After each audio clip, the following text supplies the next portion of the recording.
자, 이번 시간에는 조선사만 있는 게 아니다. 네. 조선사와 관련된 회사들도 많다라고 그러더라고요. 제가 예전에 3호중공업 앞에 살았었습니다. 영암이요? 예. 네. 거기서 살았을 때 분위기가 어땠냐면 2013년이었어요. 야반도주를 그렇게 하더라고요. 진짜 안 좋았을 때였거든요, 분위기가 조선사 갈 때.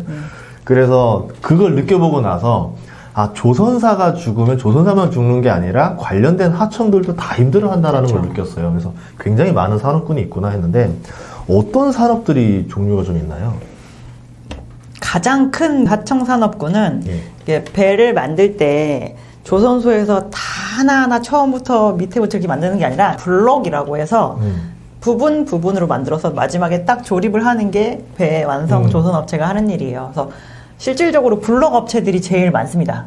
어떤 회사가 있나요? 뭐 상장한 것 중에 있나요? 상장한 것 중에 있는데 블럭 회사인 게 좀 부각이 돼서 상장됐던 업체 중에 하나가 삼강 M&T라고 있고요. 지금은 이제 해상풍력 하부 구조물로 더 커졌지만 예전에 상장을 할 때는 이게 바다를 사이에 두고 삼성중공업과 마주보고 있어서 여기서 블럭 만들어가지고 삼성중공업 어떻게 뛰어서 보내면 저쪽에서 받아가지고 배 조립하고 막 이랬었던. 그러니까 바다에서 만든 바다로 뛰는구나. 네, 바지선으로 해서 네. 이렇게 보내는 거죠. 무거운 거. 그게 예. 아마 전체 산업 중에 제일 많이 차지하겠지만 실질적으로 상장되어 있는 회사들은 많지 않아요. 그리고 조선 호황기 때 이 블럭 업체였었던 중공업 업체들이 대거 나도 조선소가 되겠어 라고 해서 이제 전환했다가 싹 다 없어졌죠. 시장에서는 찾기가 조금 어려우십니다. 그러면 이 블럭이라는 건 해외로 수출은 거의 안 하겠네요.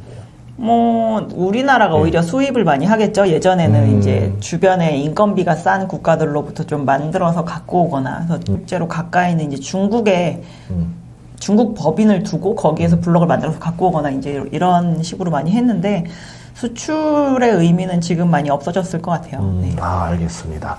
자, 그러면 그 다음으로 또 어떤 관련 산업도 있을까요? 그리고 이제 필수적인 부품, 저희가 뭐 자동차에도 필수 부품들을 이제 각각 만들듯이 배도 이제 필수적인 부품들을 만드는 그런 회사들이 있는데 가장 필수 부품은 이제 엔진이겠죠.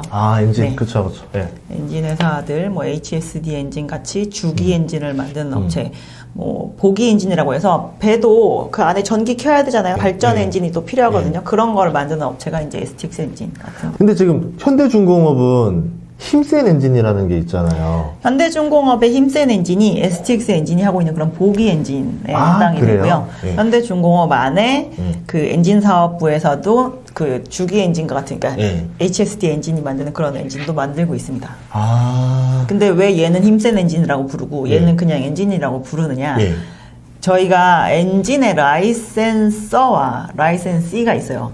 그러니까 한마디로 이렇게 스티커 갖고 있는 애와 그 뜯어 갖고 있는 걸 갖고 와서 만들기만 하는 애의 위치라고 보면 되는데, 이 추진 엔진은 만 엔진 아시죠? 그리고 윈지디라고 하는 회사들이 라이센서고, 우리나라에 있는 이 엔진사들은 만드는 회사입니다. 라이센스의 위치입니다. 로열티 주고 사오는 거구나. 그리고 이제 현대중공업의 그 힘센 엔진은 이 보기 엔진에 라이센스 한 거예요. 본인이 스코프를 갖고 있는 거예요. 그래서 그거를 이제 만들기도 하는 그런 식이죠. 옛날에 자동차 보면 우리나라도 그 일본 엔진들 그거 로열티 주고 사와서 직접 만들었던 맞습니다. 것처럼 그런 개념이라 봐야 되겠네요. 네네. 그럼 HSD 엔진 같은 경우는 현대중공업 그룹으로는 납품이 되지 않겠네요. 거의 그렇다고 봐야 되겠죠. 그래서 주로 삼성중공업, 대우조선해양, 그리고 중국에 있는 조선소한테 수출, 이렇게 세 가지가 제일 주된 고객사입니다. 그럼 대우조선해양이 뭐 만약에 그때 현대중공업이 인수가 됐었다라고 하면은 HSD 엔진은 납품할 곳을 하나가 사라지는 거죠. 아마 줄었겠죠. 캡티브 마켓이 되게 주는 상황이 됐겠죠. 근데 그 대신 현대중공업은 이제 그 안에 사업회사가 이미 3개가 있잖아요. 그래서 그거 말고 나머지를 파는 거거든요. 그래서 배우 것까지 만약에 다 했다라고 한다면 외부로 거의 수출을 못 했었을 수도 있어요. 그렇게 볼 수도 있겠구나. 그리고 또 이제 요새 LNG가 뜨잖아요. 네네. 그럼 LNG 관련 또 기업들이 있을까요? LNG의 본행제라고 해서 초저온 본행제라고 해서 한국카본이라는 회사랑 동성화인텍이라고 하는 회사가 있고요. 그 회사들이 이제 LNG를 액화시켜서 넣는 그 탱크의 벽에 들어가는 그 본행제를 만드는 회사들입니다. 그게 기술이 되게 많이 필요한 건가요?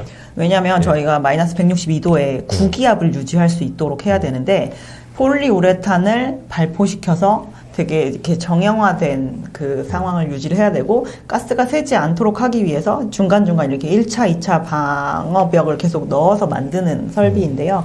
안정성이 되게 중요해서 이 부분은 좀 허들이 있고 그래서 실제로 지금 상장된 회사도 2개지만 한국에서 이걸 제대로 하고 있는 회사가 그냥 이 2개 회사밖에 없다고 보시면 될 것 같습니다. 독점이다. 네. 그러면 이 회사들이 뭐 중국 배 이런 쪽은 안 하죠?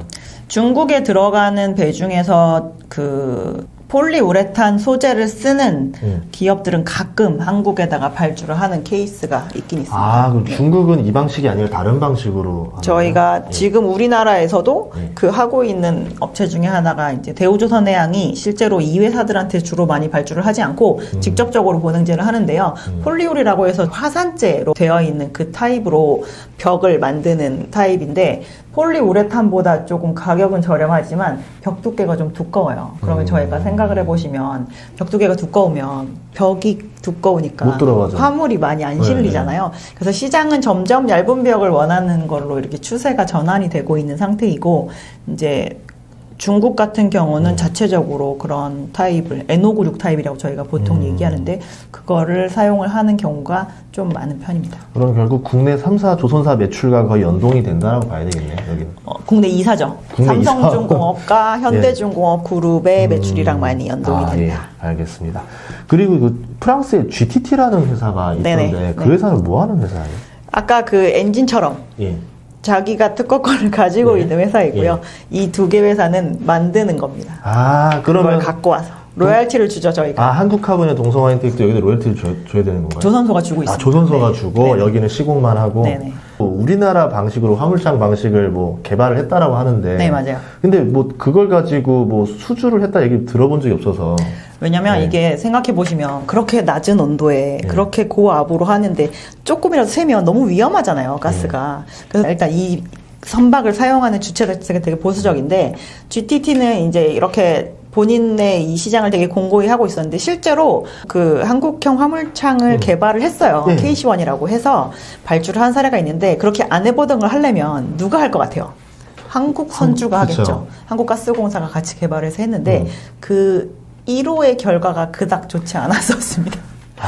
이제 과거에 이제 우리나라 말고 거를 만드는 나라가 이제 일본도 있어서 일본도 독립형 화물창이라고 하는 자체적인 화물창을 만들었었는데요. 이게 이제 시장에 스미지 못한, 그러니까 결국에는 유럽 선주들이 제일 많이 쓰는데 거기에 스며들지 못하면 기술이 좀 좋아도 이게 파급되는 효과가 좀 적을 수 있어요. 저희가 무조건 좋은 제품을 만든다고 해서 그게 널리 잘 팔리지 않는 경우가 있잖아요. 근데 이게 LNG가 좀 그런 부분이 허들이 되게 높은 보는 그 기자재라고 보시면 될 것 같습니다.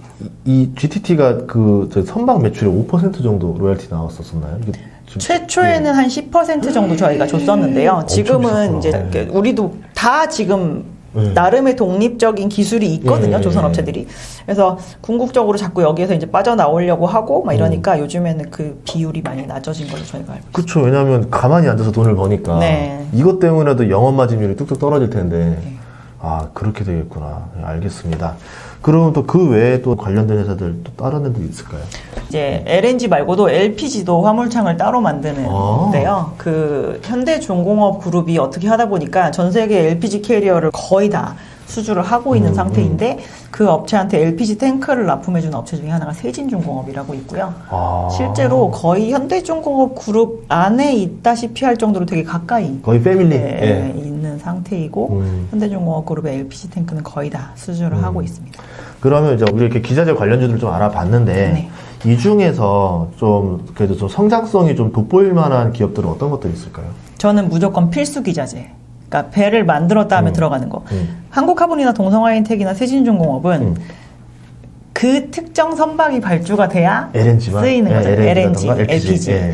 근데 엔진은 무조건 들어가야 되잖아요. 그래서 저희는 엔진과 같은 필수 기자재가 내년에 더 많이 만들 거고 후년에 더 많이 만들 거니까. 그리고 저희가 친환경 규제가 요즘에 제일 중요한데 환경 규제에서 가장 키가 되는 부품은 엔진입니다. 엔진이 어떻게 바뀔 수 있느냐에 따라서 저희가 효율이 달라지기 때문에 그래서 엔진사를 가장 좋게 보고 있습니다. 그리고 또 어쨌든 선택의 여지가 별로 없겠네요. 조선사 입장에서는 뭐 HSL 엔진 뭐 이렇게 뭐 넣어야 될 거고 뭐 보기다 그러면 STX 엔진 넣어야 될 거고 현대중공업 그룹이 아닌 이상 그렇죠? 근데 보기 엔진은 네. 현대중공업그룹이 MS가 되게 많이 늘었고 그 사이에 STX 엔진의 빈자리를 일본 업체가 약간 채운 점이 있습니다. 그래서 시장이 그동안 침해를 당했느냐 안 당했느냐도 중요할 것이고요. 네. 이런 기자재 업체들은. 그리고 이제 조선 업체들보다 훨씬 많이 구조조정 당했어요. 옛날에는 한 5개 업체가 있는데 지금은 3개밖에 안 하고 막 이런 식으로 줄어서 이 조선 업체들이 많이만 만들면 옛날보다 분명히 시장 점유율은 더 높아질 수 있는 상황인데 아까 말씀드렸다시피 만약에 외국에서 이 시장으로 침해해서 들어왔다라고 하면 아무리 한국의 업체 경쟁사가 줄었음들 그게 소용이 없을 수도 있는 거죠. 아, 그렇구나. 알겠습니다. 자, 그러면은 이제 질문 마지막으로 이제 하나만 여쭤보도록 네. 하겠습니다. 자, 조선주랑 조선기자재 해가지고 우리가 3분 동안 여쭤봤는데 네. 대학생이다. 내가 이제 취업을 좀 하고 싶다. 그럼 조선사, 조선기자재 지금 오늘 언급했던 그 기업들 중에서 어디 취업하면 좋을까요? 우리 아들이에요. 너 거기 가. 거기 한번 원서 한번 내봐. 야수의 심장을 가지고 있다면 엄마가 야수인 거야. 야, 한탕 해야지, 이러면. 그러면 필수 기자재 업체로 아니야 난 정년까지 다닐 거야 라고 한다면 조선 업체로 가시기 바랍니다. 조선 업체로. 오늘 또 긴 시간 동안 이렇게 출연해 주셔서 감사합니다. 네네. 네, 마지막으로 한마디 부탁드릴게요. 예. 저희 조선 업체 담당하면서 이렇게까지 사람들이 많이 찾는 경우도 잘 없는 상황인데요. 뭐 요즘 시장도 안 좋지만 조선주도 다시 원점으로 돌아와서 뭐 여러모로 괴로워하시는 분들 많을 것 같은데 저희가 봤을 땐 그래도 2023년과 23년은 조선 업황은 확실히 살아나는 국면으로 갈 것 같습니다. 그래서 괜히 그 투자한 것에 대한 회수도 안 하고 손을 떼버리지 마시고 꼭 좋은 결과 얻으셨으면 좋겠습니다. 예, 감사합니다. 네, 감사합니다.